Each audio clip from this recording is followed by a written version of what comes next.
George Smith Patton Jr. was never meant to live softly or die quietly. From the very beginning, he believed war was not a career he chose, but a destiny written into his blood, a fate that followed him through childhood, youth, and into history itself.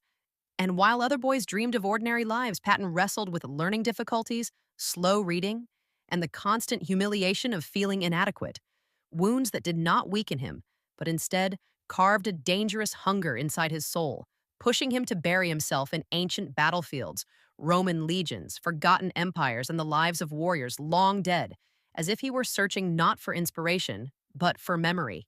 Convinced that he had lived before, fought before, and died before, and when the world finally descended into the chaos of World War II, and fear wrapped itself around nations like a choking fog, Patton did not freeze or question his role because he believed with ruthless clarity that hesitation killed more men than enemy bullets ever could, and so he demanded from his soldiers a level of discipline that felt unbearable, training so brutal it bred resentment, and standards so unforgiving that many men hated him long before they ever faced the enemy.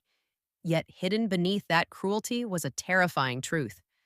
Patton pushed his soldiers to the edge because he wanted them alive when the battle ended, not remembered in speeches or buried beneath flags.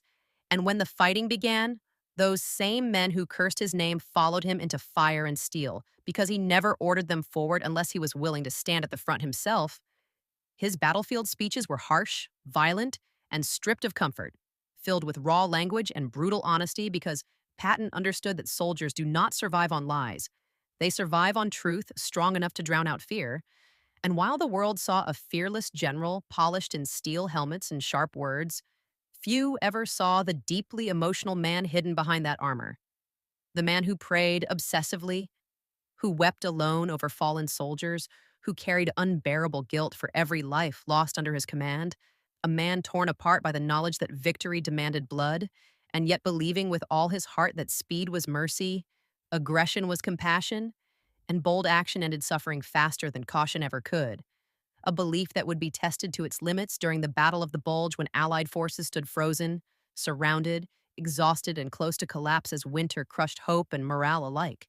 And in that moment, when delay would have meant disaster, Patton did what many believed impossible, turning an entire army, hundreds of thousands of men, tanks, and machines, through snow-choked roads and brutal weather at a speed that defied logic, not through luck or coincidence, but through sheer force of will, reigniting momentum and proving that belief, when wielded like a weapon, could move armies faster than orders ever could.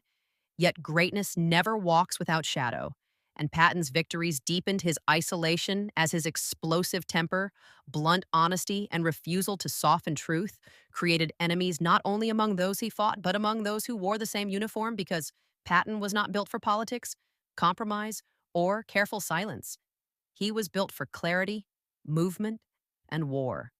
And when the guns finally fell silent and peace arrived, he faced the cruelest battle of his life, a world that no longer needed him, a world that demanded restraint from a man forged entirely in chaos, leaving him restless, misunderstood, and painfully out of place, as if the war that gave him purpose had stripped it away at the same time. And then, in bitter irony, a man who survived artillery storms, ambushes, and endless battlefields was not taken by enemy fire, but by fate itself in a simple car accident, ending the life of a warrior when the fighting was already over, leaving history divided between those who call him ruthless and those who call him brilliant, yet remembering him as something far more human and far more tragic. A leader who proved that fear spreads fast, but courage spreads faster. That leadership is not about being loved, but about standing unbroken when everything collapses. And as his name continues to echo through time and controversy, one final question refuses to fade. If war strips away every mask and exposes the true soul of a man, then tell us this. Was George S. Patton a merciless general consumed by battle, or a tragic warrior who willingly sacrificed his peace, his reputation, and his humanity so millions of others would never have to stand where he stood?